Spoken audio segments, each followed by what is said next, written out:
ज़ियावन यहाँ पर ज़िंदा कैसे रह पाता है और वो स्थिर संपन्न फ़िल्म को लेने का कितना ज़्यादा पावरफुल हो जाता है। और इसके जस्ट बाद आने वाली है मार्शियल को बचाने वाला आर्क, लेकिन वो सब डिपेंड करता है इस फ़िल्म के ऊपर, क्योंकि अगर ये फ़िल्म नहीं ले पाया ज़ियान तो उतना वो स्ट्रॉन्ग हो ही नहीं पाएगा कि यहाँ पर मार्शियल को बचाने जा सके। सो ladies and gentleman, seat belt बाँध लिए क्योंकि ये वीडियो बहुत ज़्यादा लंबी होने वाली है और इसमें एक्ज़ैक्टली डिटेल में आपको पता चल जाएगा कि ज़ियान कैसे लेता है इस फ़्लेम को, जहाँ पर कि वो सी वगैरह को इस्तेमाल करेगा और स्टारडियम के अंदर 3 महीने तक रहता है और यहाँ पर हॉलो सोल्स वाले बंदे भी आ जाते हैं। तो जो पिल टावर के फर्स्ट एल्डर होते हैं क्विलिंग, वो असल में साथ में जाने वाले थे। वहाँ पर पूरा 11 लोगों का ग्रुप खड़ा हुआ था और वो उन सबको कहते हैं कि यहाँ पर स्टार रीजन में तुम लोगों को डिसिप्लिन बनाकर रखना पड़ेगा और अगर तुम लोगों ने रूल्स तोड़े तो तुम लोग यहाँ पर मारे होंगे। अभी यहाँ पर ये जो फर्स्ट एडल्ट थे पिल टावर के क्विलिंग, ये इसलिए साथ में जा रहे थे, ये हमेशा नहीं जाते हैं लेकिन इस बार इसलिए जा रहे थे क्योंकि इस बार हॉलो सोल के ओलुमु वो भी आया हुआ था और सबको पता है कि वो कुछ ना कुछ गड़बड़ तो जरूर करेगा और वो करता भी है, जो कि हम लोग आगे देखने वाले हैं। अभी उनकी जो टोन होती है वो साफ साफ एम थी ओलमुगु की तरफ, जिसके जो हिडन मोटिव्स होते हैं उसकी वजह से उनको फिक्र हो रही थी।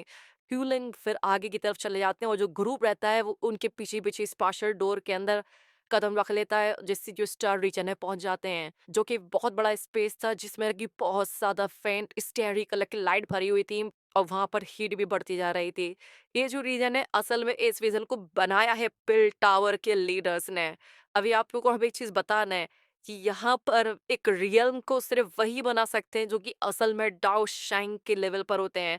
दाओ शैंग में भी जो दाओ शैंग 5 स्टार के ऊपर होते हैं वो बना सकते हैं उस रियल को। अब ये रियल बहुत ज्यादा स्टेबल तो नहीं होता है बट फिर भी कई सौ साल तब तक आराम से टिक ही सकता है। तो इस पूरे रियल को जो कि इतना ज्यादा बड़ा है उसको पिल टावर के लीडर्स ने बनाया है। इसका बाद आप समझ सकते हो कि पिल टावर के लीडर्स कितने ज्यादा पावरफुल हैं और क्यों जो पिल टावर है उसके ऊपर होलोसोल ऐसे ही हमला कभी भी नहीं कर सकता है। और यहाँ पर इस रीजन को बनाए थे पिल टावर के लीडर्स ने, जहाँ पर कि 3000 बर्निंग फ्लेम रहती थी, जो कि हेवनली फ्लेम है जो कि स्टार के पावर से बनी हुई है। अभी लोग जैसे जैसे अंदर की तरफ जाने लगते हैं जो जो टेम्परेचर रहता है वो बहुत ज्यादा जल्दी कैसे बढ़ने लगता है। इसकी वजह से ज्यादातर जो पार्टिसिपेंट्स रहते हैं उनको डाक्यू को अपनी बाहर बुलाना पड़ रहा था, इससे कि अपने आप को प्रोटेक्ट कर सकें। जो जाउन की हेवनली फ्लेम होती है उसकी वजह से वो पूरी तरीके से प्रोटेक्टेड था। वही जो ओल्मोगु है उसको भी ये कभी महसूस हो रही थी, लेकिन उसका लालच और बढ़ता ही जा रहा था जैसे जैसे उसके पास पहुंचता आ रहा था। अभी काफी टाइम तक लोग चलते रहते हैं, उसके बाद जो ग्रुप रहता है वो अपनी मंजिल पे पहुंच ही जाता है,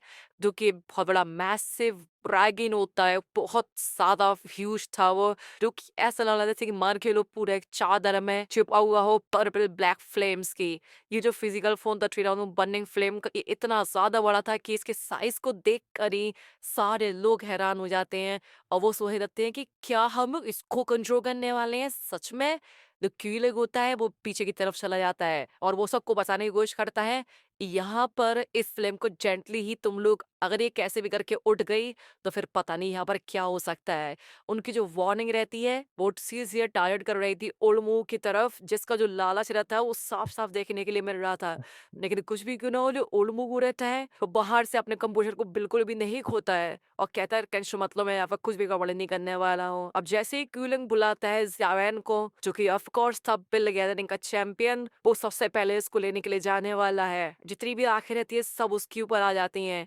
अभी ज़्याओन को पता थी कि यहाँ पर ये टास्क कितना ज़्यादा खतरनाक है, लेकिन फिर भी ज़्याओन को काम रहता है, जो कि दिखा रहा था कि यहाँ पर ज़्याओन के पास कुछ ना कुछ तो प्लान है इससे कि वो इसको सबड्यू कर सके। फिर वो देखता है ड्रैगन स्टील के ऊपर जो कि ज़िया ने उसको दी थी, हीट अप होना शुरू हो जाती है, जो कि कंफर्म कर रही थी कि उसका कनेक्शन यहाँ पर थ्री बनने फ्रेम के साथ है, जिसकी वजह से उसको थोड़ी सी हिम्मत मिलती है। अभी वो अपने फोकस को बनाए रखता है और धीमे धीमे करके अप्रोच करना शुरू कर देता है उस बड़ी सी फ्लेम को, जो कि एक ड्रैगन की तरह लिटरली ड्रैगन की तरह लग रही थी और वो उस चैलेंज को फेस करने के लिए तैयार था। जाउन धीमे धीमे करके इस बर्निंग फ्लेम के पास में जाने लगता है और यहाँ पर जैसे जैसे वो पास में जा रहा तो उसको सर में आ रही थी कि यहाँ पर इस ड्रैगन की माइट कितनी ज्यादा खतरनाक वाली है। इसकी वजह से ज़्याओन लगभग नील करने वाला होता है उसके सामने, क्योंकि प्रेशर इतना ज्यादा था। तो ड्रैगन था जो कि ऑफ कोर्स एक हेवनली फ्लेम थी, उसको पिल टावर के एल्डर्स ने सील करके रखा हुआ था, लेकिन उसमें से अभी भी ऑरा इतना ज्यादा टेरिफाई निकल रहा था। इसकी वजह से ज़्याओन को एक चींटी की तरह महसूस हो रहा था उसके साइज के आगे। और फर्स्ट एल्डर उसको कुछ इंस्ट्रक्शंस देते हैं, जिसके बाद